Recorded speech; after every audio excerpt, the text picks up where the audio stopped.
Yo, what is up guys? Soros Gaming here, and welcome back to another video of some For Honor.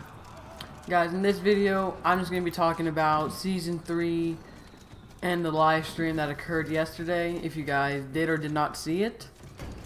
But I am not going to be talking about any of the PlayStation Championships, Xbox Championships, and PC, and so on. Mainly, I'm just going to be focusing on the new gameplay of the heroes and the new maps. Now, for those of you guys who didn't see the gameplay, the full gameplay where we actually got to see their combos and everything, was released yesterday on the live stream during 2v2s with Cartoons and Deity and all those other people. Well, no, not other people, but other famous For Honor YouTubers. But guys, in that video, they released all things we need.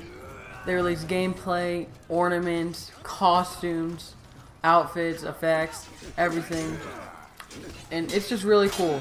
I can't lie, it's very cool. I love it. You guys will love it. Ooh, a little winded. But other than that, the one character that I mainly want to talk to you about right now is Gladiator. Now, Gladiator was released, and I've seen his gameplay, and in my opinion, I like him. He seems like a very offensive person. His mix-ups are pretty crazy. But other than that, it's just almost like another Centurion, except he can't just punch you and kick you the whole time. And the thing about Gladiator, he's got a better stamina pool than any other character. It regenerates faster, it's better equipped, but you'll still have the same stamina reduction, all that stuff.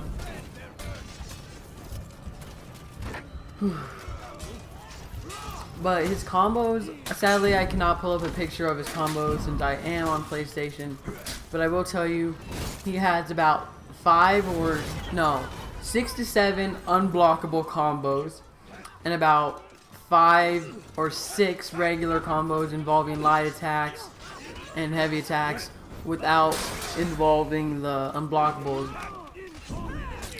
But one of his unblockable attacks that I find very odd but cool is almost like a charged attack with his trident, but it's where he can do in any combo, so he could go light, and then that unblockable attack. So the attack goes where he just light attacks you, and then if you press the back arrow on the analog stick and arch you at the same time, it'll do a unblockable trident attack. And now this attack will just lodge itself into them, almost like how Centurion, when he gets his charge attack in, he can pin you in place. This is what it's almost like, except this is a much different one. This, for Gladiator, he can stick it in you and leave it in you to do massive bleed damage, which is probably going to be a total of 1.5 bars of total bleed damage. And then sorry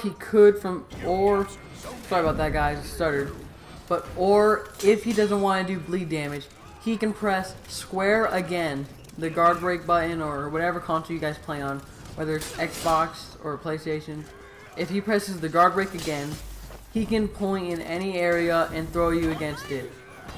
So he can pin you against any wall, which I think is pretty cool, but a bit overpowered, but we'll just have to see. Because after all, we players have a way of making things seem more overpowered than they are. And now, next on this character list, guys, is Highlander. Now, for those of you who don't know, Highlander's the big, giant Viking with the two-handed claymore sword. And this sword is heavier than the Warden's and much stronger too, so expect a lot of damage from it. But, as you all know, Highlander has 2 modes, an attack and defense mode. In his defense mode, he can do a crushing counter-strike almost like Warden's, except he can do it from all sides. And while in defense mode, he can still attack you, although the attacks won't be as strong as it is in attack mode. Well, offense mode, whichever one you prefer. But he can still do damage. Now, when he switches to offense mode, he'll start to like drag his sword or carry it behind him and it'll start to glow. And while he's in offense mode, he cannot whatsoever attack. No, sorry about that. But he cannot whatsoever block any attacks. So he's vulnerable, but then he's not vulnerable. Because while in offense mode, all his attacks, except for light attacks, are unblockable. His light attacks, on the other hand, will be extremely fast, faster than usual. And his heavy attacks are all just unblockables. So you better get that parry timing down so you can prepare for it. Whew. But other than that, Highlander is a good character. He's got the same HP level as Warden, so 5 bars. Yeah, 5 bars. I can't really think of anything else that comes to mind. Except, oh yeah, that's right. So, on Gladiator, on one of his attacks, on a running attack that most characters have, like Warden, he can do a running swift attack right on you. Almost like that, except Highlander can do a zone attack. It's basically a zone attack on the run. So when he runs for you to attack you, and he presses R2, he can do 3 swings that'll initiate a zone attack. And unlike a Centurion or all those other characters, he can cancel at any attack. So he can do 2 swings, cancel, and then get a guard break. And the thing about it though, the difference between Highlander and Gladiator, Gladiator can get a free heavy off of any guard break, but out of any guard break, but that's not going to happen depending on all the stuff they're making in Season 3 changes. So be ready for that. Highlander can't really get a guard break in.